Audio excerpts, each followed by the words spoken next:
evening, I'm Diane in Hong Kong and you're watching ViuTV News. Coming up on tonight's show. Financial ministers from the Group of Seven kick off their two-day meeting in Italy, where they hope to get a better measure of Donald Trump's policy plans. And other world leaders are flying into Beijing for the Belt and Road Forum that aims to forge new links between continents. Hong Kong's Celebration Association has ruled out sharing Victoria Park's football pitches with the city's annual pro-democracy march organisers on July the 1st.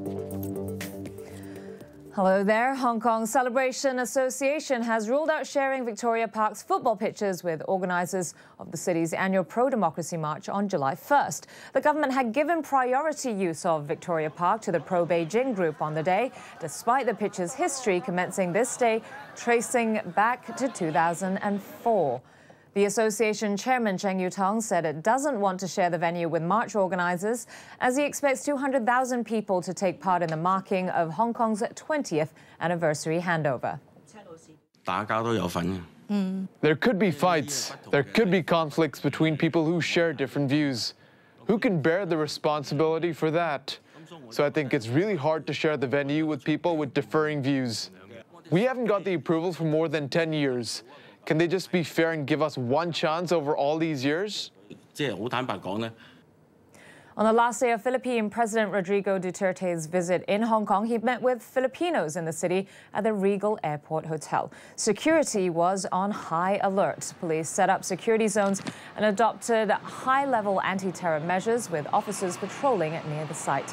Duterte has stayed in Hong Kong for 2 days but has not met any local officials. He departs to Beijing to attend the Belt and Road Forum this evening. In other local news, Police Commissioner Stephen Low confirmed the rape suspect who committed suicide in jail died of asphyxiation. Low said according to autopsy reports, neck injuries were found consistent with a rope strangling.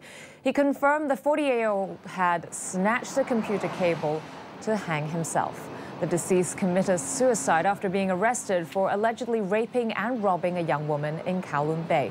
Low has ordered officers to closely follow proper procedures in monitoring detainees. We are doing a full and in-depth inquiries into the whole incident, including any human fault, any human error, any loophole within our security measures, security procedures. And after we conduct our inquiry, we will prepare a full report, a full detailed report to the coroner. Chinese President Xi Jinping and Premier Li Keqiang welcome leaders from around the world in Beijing ahead of the two-day Belt and Road Forum that begins tomorrow. Underpinned by billions of dollars in infrastructure investment, which to forge new links between Asia, Africa and Europe, the Belt and Road Initiative highlights China's massive ambitions. It's so far short on specifics, but details are expected to come out over the next 2 days. Hong Kong Chief Executive CY Leung brought a 30-member delegation to the forum. Before his flight, Leung said he will share the results of the trip.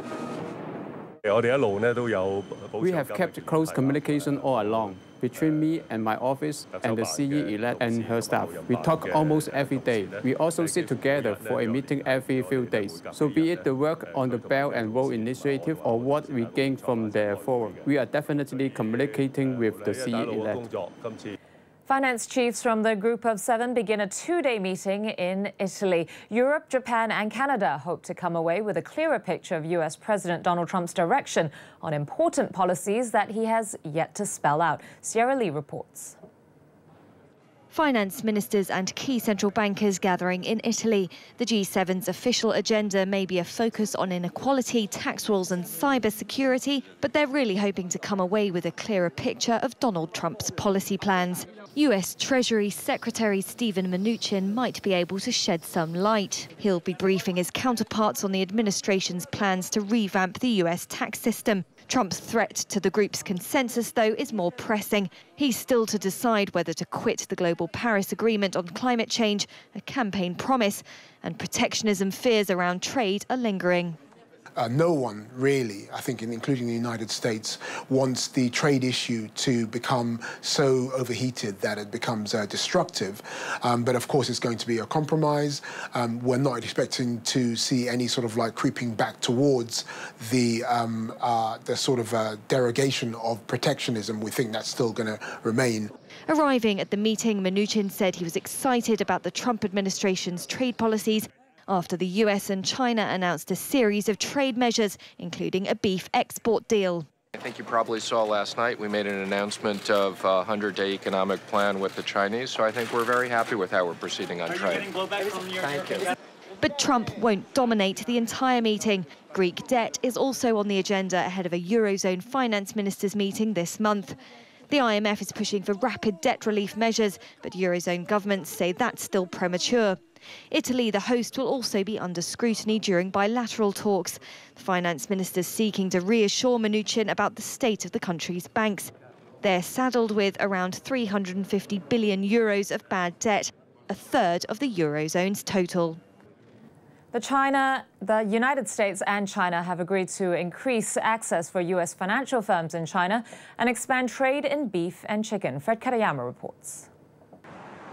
China agreed to open its market to U.S. card payment services, beef and chicken producers, and credit rating agencies. All this by July 16th. The deal comes after talks initiated by a meeting between U.S. President Donald Trump and Chinese President Xi Jinping in April. Danny Bahar of Brookings says it's a sign Trump is departing from his protectionist rhetoric. I believe opening the Chinese markets to the financial sector in the U.S. has potential because the financial sector of the U.S. exports about $100 billion, and it is a fast-growing sector, so it could actually export quite a bit to China, and it could significantly reduce the trade deficit. But Bahar says introducing U.S. financial services to China will take time and produce new regulations.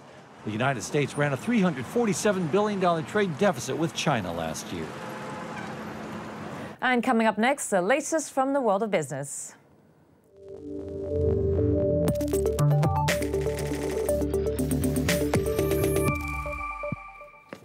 And British tech startup Improbable has yet to report a profit, but has attracted a $500 million investment from Japanese tech giant SoftBank. Jacob Greaves reports. A tech firm being valued at $1 billion, based in London, not Silicon Valley. No, this isn't virtual reality. It's the promising future of a UK firm that makes the technology. Japan's SoftBank is backing Improbable, raising more than $500 million. Funding that media reports suggest give the business a $1 billion plus price tag. We are not privy to the data and the sort of like background thinking that SoftBank has. I have no reason to think that Improbable isn't worth that amount. It sounds a little bit inflated. I would like to see a bit more sort of demonstration of their expertise and capability to compete internationally. But again, SoftBank is trying to get in at the ground floor in so many opportunities globally, not just in the United Kingdom. We're going to see this sort of thing here and elsewhere around the world for many, many years to come. SoftBank says Improbable will keep its independence despite the major investment. The ace up its sleeve, technology it believes will be revolutionary. The same technology that powers worlds for entertainment actually enables us to build massive scale recreations of the real world. I mean, we've talked in the past about simulations of the internet, models of entire cities. Those problems tend to converge with the technological path that we're on. So I think from SoftBank's perspective, that whole spectrum of problems feels like an exciting new industry. And certainly that is why we are choosing to take this next step. New realities, new worlds. That's what this virtual reality firm says it will create. But already it could be helping to build a new tech landscape for London. Another technology company is about to go public. Sources told CNBC that music streaming service Spotify is expected to do a direct listing on the New York Stock Exchange in late 2017 or early 2018. Fred Katayama reports. Spotify is expected to do a direct listing on the NYSE sometime between the end of 2017 and early 2018, according to CNBC. The sources also told CNBC the music streaming site is valued at $13 billion. In a direct listing, the stock price is based on supply and demand. In an initial public offering, that's the more widely chosen route, A company offers investors shares before it goes public at a set, usually compressed price. Rodrigo Campos runs Wall Street coverage at Reuters. So this must be very exciting for some people, but there's also the fact that Snap just posted its first earnings as a public company, and their stock did pretty badly. It went down almost to the price of the IPO. So maybe the pricing is going to be tricky until Spotify is able to show that they're growing, that they will continue to grow, that their revenue will continue to grow, and that they're able to attract new people for this music service. Spotify is the world's top music streaming site. It doubled the number of its paying subscribers over the past 2 years to 50 million as of March. Rival Apple Music has 20 million paying subscribers as of last December. And on to some other business news. Profits are diminishing in the traditional telecoms market. Seeing the trend, a Russian firm ViuTVSix has reinvented itself as an internet company.